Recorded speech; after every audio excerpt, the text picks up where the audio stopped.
आजच्या व्लॉगमध्ये मी तुम्हाला दाखवणार आहे मटण कसं बनवायचं। आज आम्ही मटणाचा बेत केलेला आहे। भाकऱ्या माझ्या झालेल्या आहेत, दाखवेलच मी तुम्हाला नंतर। भाकऱ्या आत्ताच झाल्या जस्ट, नाही तर तुम्हाला मी नक्कीच व्हिडिओ दाखवला असता। आणि मी याच्या आधीच्या व्हिडिओमध्ये पण मी भाकऱ्यांचा कशा करायच्या कशा भाजायच्या त्याचा व्हिडिओ मी टाकलेला आहे। तरी पण कधी जमलं तर मी नक्की टाकेन। आज आहे धुलीवंदन, म्हणून आज आम्ही स्पेशल मटण स्पेशल करणार आहोत। ह्या बघा भाकऱ्या, माझ्या भाकऱ्या आता रेडी झालेल्या आहेत आणि आता थोड्या वेळेनेच मी मटण पण करायला घेणार आहे। त्याचाही व्हिडिओ मी लवकरच करत असतानाच टाकणार आहे, तुमच्याबरोबर शेअर करणार आहे। तर तुम्ही चॅनलवर बनून राहा। भांडी बिंडी सगळं माझं आवरून झालेलं आहे, बघू शकता तुम्ही। भात पण झालेला आहे, फक्त आता मटण करायचं आहे। आमचे आहू गेलेत मटण आणायला, आणल्यावर मी ते करायला घेणार आहे। त्याची तयारी पण आता मी करायला घेणार आहे। मटण करायला घेतल्यावर तुम्हाला मी दाखवेनच। नमस्कार, चला आता आपण बनवणार आहोत। हे पहा मटण आणलेलं आहे, हे मटणाचा तांबडा रस्सा आणि याचा आम्ही आता पांढरा रस्सा बनवणार आहोत। तर पांढरा रस्सा बनवण्यासाठी लागणारी रेसिपी: लवंग, दालचिनी, काळी मिरी पावडर आणि जायपत्री। तर सर्वप्रथम आपण हे त्याच्यात टाकलेलं आहे जायपत्री। आता आम्ही याच्यात थोडीशी आले लसणाची पेस्ट घालणार आहोत, 1 चमचा चवीनुसार आले लसणाची पेस्ट बघा, बघून घ्या। आले लसणाची पेस्ट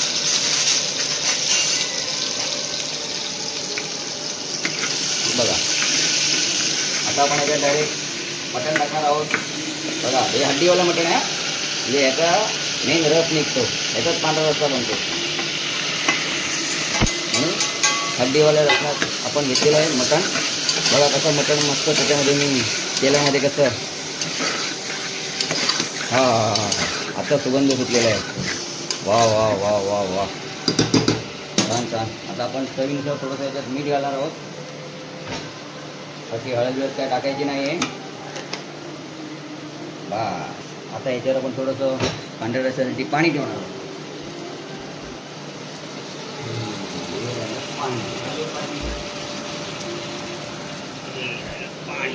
आता गॅस जो आहे तो आपण फ्लेम थोडीशी कमी ठेवू। ओके, थोड्या वेळाने याला पाणी सुटणार आहे। नंतर आपण हे पाणी वरचं गरम झालं की याच्यात टाकायचं, 4-5 शिट्ट्या घ्यायच्या, बस। त्यानंतर पुढची रेसिपी नंतर सांगितली। आता आपण पहिलं हळद लावून घेऊया मटणाला, आणि लाल तिखट 2 चमचे, 1-1.5 चमचा गरम मसाला, आणि चांगला आपण त्याला लावून घेऊया। मटण पण एकदम ताजं आहे, स्वच्छ धुवून थोडेसे पीस छोटे करून घेतले। चला आता आपण मटण करायला घेणार आहोत। मटणाला लावले मी हळद आणि मसाला लावलाय आणि थोडा असंच मॅरिनेट करायला ठेवलं होतं। आता पातेल्यामध्ये फोडणी घालते पटकन। त्याच्यामध्ये स्टार्टला पहिले टाकायचा आहे अख्खा गरम मसाला,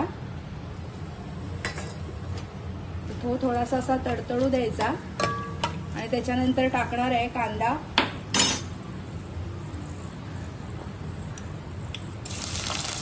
आणि टोमॅटो।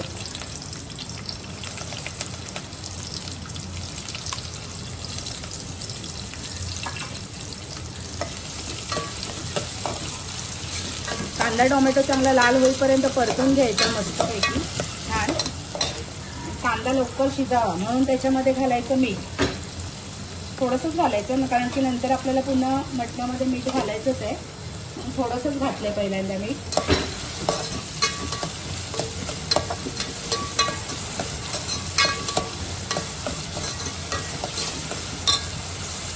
त्याच्यावर थोडा वेळ आपण झाकण देऊन ठेवूया, म्हणजे कांदा व्यवस्थित शिजेल।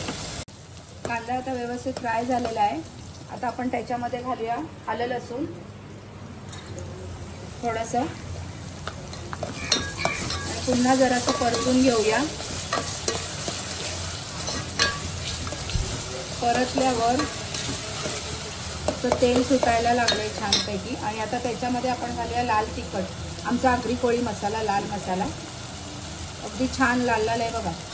कोणाला पाहिजे असेल तर आम्हाला ऑर्डर द्या, 1000 रुपये किलो आहे तिखट मसाला।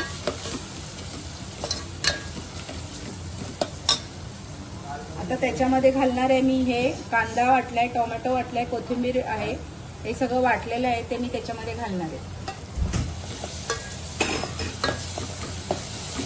आणि व्यवस्थित छान फ्राय करून घेणार आहे. कसुरी मेथी पण आपण घालू शकतो.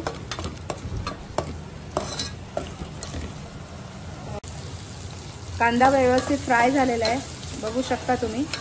आता मी ह्याच्यामध्ये परत मीठ थोडंसं घालणार आहे, कारण मटणाला पण मी मीठ लावलं होतं.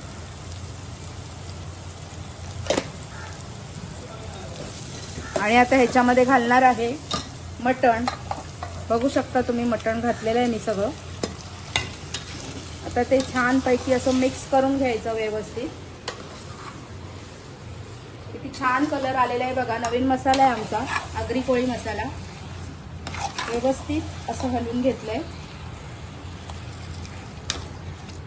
आणि आता ते थोड्या वेळ असंच हे करणार आहे, शिजवायला ठेवणार आहे आणि त्याच्यावर ठेवणार आहे गरम पाणी टोपामध्ये. बघू शकता तुम्ही किती छान पैकी उकळत आहे. आता ते उकळायला लागलेलं आहे छान, थोडंसं शिजलेलं पण आहे. आता मी त्याच्यामध्ये हे कांदा खोबऱ्याचं वाटण ॲड करते आणि बटाटी पण घालणार आहे मी आता त्याच्याबरोबरच. एकच बटाटा घातले, जास्त बटाटा नाही घातलाय.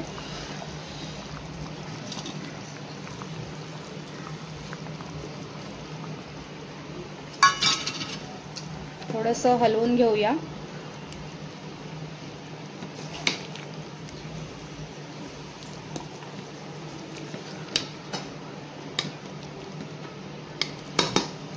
बघू शकता मटण किती छान दिसते, छान पैकी तरी आलेली आहे त्याला बघा. आता मी हे छानपैकी परत झाकण लावून शिजायला ठेवणार आहे. शिजून झालं का मग मी तुम्हाला दाखवते. हे आहे पोपीस, आम्ही पोपीस करत आहोत आता. ह्याच्यात मी टाकले हळद, मीठ, मसाला, आमचा आगरी कोळी मसाला आणि आलं लसूणची पेस्ट. हे सगळं असं मिक्स करून घेतलंय, त्याला लावून घेतलंय व्यवस्थित. आता मी या कुकरमध्ये तेल टाकत आहे, थोडंसंच टाकायचं आहे. किती तुम्हाला बघा, कोणाकोणाला जास्त लागतं, कोणाला कमी लागतं. आम्हाला कमीच लागतं म्हणून मी थोडंसं कमी केलंय. परत तेल चांगलं गरम झालेलं आहे आणि आता आपण हे पोपीस केलेलं आहे ते त्याच्यात घालूया.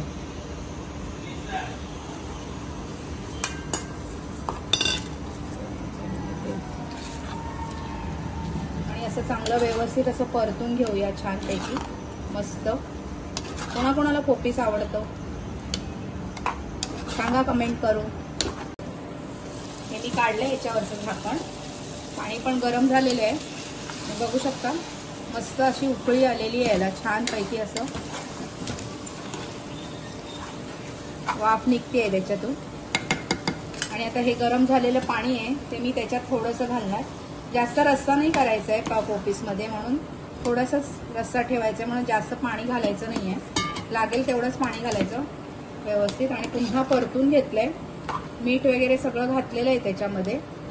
तुम्हाला हवा आहे तर तुम्ही मटण मसाला घालू शकता. मी घरचा गरम मसाला घातलाय, घरी केलेला. आणि आता आपण त्याला झाकण लावूया आणि जवळजवळ 8 ते 10 शिट्या घेऊया आपण. कोळी आगरी पद्धतीची तिरपावणी कलेजी. चला आपल्याला दाखवतो आमची कोळी आगरी पद्धती खास तिरपावणी कशी असते ती. त्याच्यामध्ये आपण बघा कलेजी, पोपीस, गुर्दे सगळं काही त्याच्यामध्ये घेतलेलं आहे. आता ही कलेजी बनवायच्या अगोदर आपण हा आलं आणि लसूण ठेचलेल्या स्वरूपात घेतलेलं आहे, मिक्सरमध्ये वाटलेलं अजिबात नाही. तर आपण आलं लसणाचा जो हे आहे तो आपण प्रथम तेलामध्ये घालणार आहोत. हा हा हा तिरपावणी लोणावळा स्पेशल आगरी कोळी स्टाईल. आता आपण त्याच्यामध्ये पहिलं चांगलं त्याला गॅसची फ्लेम थोडी कमीच करूया. आता आपण त्याच्यामध्ये टाकणार आहोत, त्याच्यात आपण टाकणार डायरेक्ट मसाला, हळद,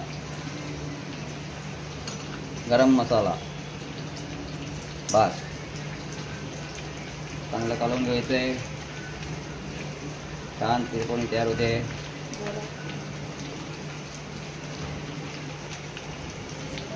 आम्ही लोणावळ्याला गेलो ना की ही अशी तिरपवणी एक नंबर कधी एकदा होते आणि आम्हाला खायला मिळते. असं एकदम तोंडाला पाणी सुटलेलं असतं. तिरपवणी तिरपवणी झाली का, तिरपवणी झाली का असं मी 10 वेळा विचारत असतो. झाली का तिरपवणी, झाली का तिरपवणी. एवढी भारी लागते खायला.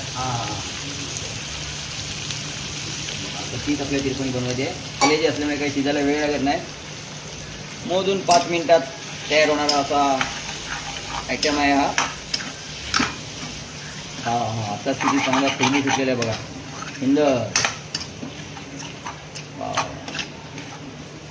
ह्याच्यात आपण पाणी बिणी काय घालायचं नाही तिरपवणी बनवायची म्हटलं तर. ठीक आहे. आता आपण 5 मिनिटासाठी याच्यावर झाकण ठेवणार आहोत. फक्त थोडंसं मीठ टाकू चवीनुसार, जास्त नाही टाकायचं.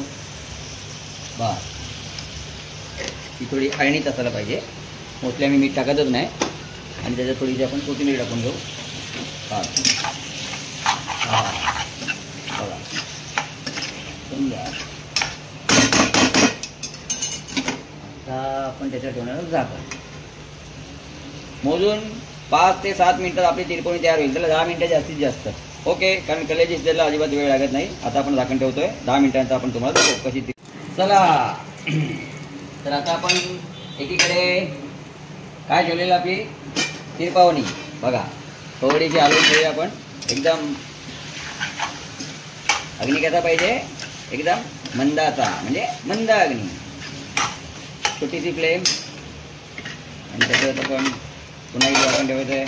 चला एकीकडे आपली तिरपवणी होते, दुसरीकडे आपण बनवायला घेत आहोत लगेचच पांढरा रस्सा. झटपट रेसिपी, फास्ट. तर चला पांढऱ्या रस्स्यासाठी आपण पहिलाच रस्सा तो बनवला होता आपल्यासमोर. त्याच्यामध्ये आपण आलं लसूण सगळी पेस्ट ऑलरेडी घातलेली आहे. काही पुन्हा घालायची गरज नसते. फक्त ही मिरची, तेजपत्ता आणि कढीपत्ता आपण घालणार आहोत. नंतर त्याच्यात मुख्य घटक म्हणजे हा बघा, हे आपण नारळाचं दूध काढलेलं आहे. पांढऱ्या रस्स्यासाठी अतिशय महत्त्वाची गोष्ट आहे. तर आता आपण याच्यामध्ये टाकणार आहोत. हा बघा, मिरची, कढीपत्ता. हलवूया मस्त. आणि महत्त्वाचा घटक म्हणजे धणे जिरे पावडर. त्याच्याशिवाय तर काय मजाच नसते. आपण पांढरा रस्सा बनवायसाठी याच्यामध्ये सगळं टाकलेलं आहे. फोडणीचं सगळं मिरची, कढीपत्ता, तेजपत्ता सगळं टाकलेलं आहे. आणि आपण आधीच कुकरला लावत असताना याच्यामध्ये बघा आलं वगैरे सगळं टाकलेलं आहे. आलं, लवंग, दालचिनी सगळं टाकून झालेलं आहे. आता आपण याला पांढरा रस्सा कसा बनवतो बघा आता मस्तपैकी. आता आपण थोडीशी फ्लेम वाढवणार आहोत. आता ह्याच्यामध्ये हा महत्त्वाचा घटक म्हणजे नारळाचं दूध. हे घातल्यानंतर मात्र कंटिन्यू हलवत राहायचं, म्हणजे ते दूध फाटत नाही. त्याला सेरच आपल्या आता हे बघा असं आलं की नाही पांढरा रस्स्याचा कलर. इसे कहते हैं कोल्हापुरी स्टाईल. इसे कहते हैं कोल्हापुरी स्टाईल पांढरा रस्सा. बस जास्त पाणी घालायचं नाही. त्याचे सगळं तत्व आपल्याला जास्त पातळ करायचं नाही आहे. एक वाटी प्रत्येकाला मिळेल तरी भरपूर. हलवत राहायचं म्हणजे काय, ते नारळाचं दूध जे आहे ते पातळ नाही. लगेच एक उकळी घेतली की आपला पांढरा रस्सा झटपट तयार. एकीकडे आपण इथे तिरपवणी ठेवलेली आहे, तिला पण थोडं बघायचं आहे. गॅस एकदम स्लो फ्लेमवर ठेवलेला आहे. तिरपवणी होत आलेली आहे छानपैकी. सुंदर, एक नंबर. याच्यात आपण अजिबात पाण्याचा वापर केलेला नाही आणि करायला पण नाही. हे केलं आलं लसूण, मसाला, हळद, गरम मसाला आणि मीठ, बस फिनिश. आता एकीकडे एक हलवत राहायचं. पांढरा रस्सा होतोय बघा तयार मस्त. पांढरा शुभ्र. धमाल येते ना प्यायला एवढ्या पांढऱ्या रस्स्याची. आणि आज तर विशेष म्हणजे होळीचा बेत असल्यामुळे आज आमच्याकडे बघा तिरपवणी, पांढरा रस्सा, ते तिकडे जे दूध काढलेलं आहे त्याची आपण करणार आहोत स्पेशल सोलकढी. पचनाला एकदम कसं उपयुक्त अशी. एकीकडे मटण, एकीकडे पोपीस फ्राय, सुका पोपीस, मटण, सुका मटण, तांबडा रस्सा, पांढरा रस्सा, तिरपवणी. आज होळीचा बेत एकदम जोरदार. इतक्या वर्षानंतर शुक्रवार आलेला असल्यामुळे अशा प्रकारे ताट आपलं सजलेलं आहे. आपण पाहू शकता मोठ्या वाटीमध्ये कसं आपण तांबडा रस्सा बनवलेला आहे. बाजूला इथे पांढरा रस्सा दिसतो आहे, सोलकढी आहे, हे आपण मस्त सुक्का पोपीस बनवलेलं आहे. सुक्का पोपीस फार छान लागतं एकदम. आणि ही आमची पोळी आगरी स्टाईल लोणावळा स्पेशल तिरपावणी. आणि तिरपावणीमध्ये जर नारळाचे तुकडे नसतील तर ते कसं चालेल. ह्याच्यामध्ये हे छोटे छोटे नारळाचे तुकडे आहेत आणि वडे म्हणजे मटण वडे, भाकरी तांदळाची, राईस, कोशिंबीर आणि जोडीला थंडगार पाणी. बाकी काय समजायचं नाही. तर होळीच्या दिवशी अशा प्रकारचा आजचा भेट झालेला आहे.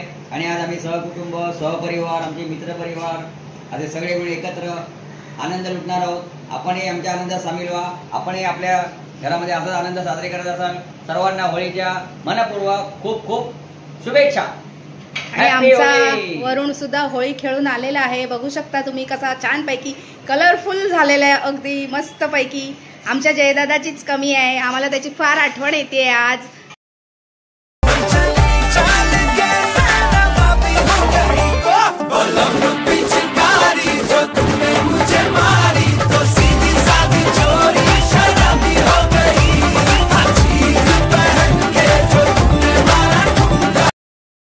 आजचा धुलिवंदनाचा व्लॉग खूप छान झाला. मस्त खूप मजा केली आम्ही सर्वांनी. धुलिवंदनही खेळलो. माझ्या चेहऱ्यावरून वाटतच असेल तुम्हाला की मी किती दमले खेळून. आता खूप फार झोपसुद्धा आलेली आहे. रात्रीचे वाजलेले आहेत 9:30 आणि आता मी हा व्लॉग इथेच एंड करते आहे. आशा करते की तुम्हाला सर्वांना माझा व्लॉग खूप आवडला असेल. त्यासाठी व्हिडिओला लाईक करा, शेअर करा आणि सबस्क्राईब करा. थँक्यू.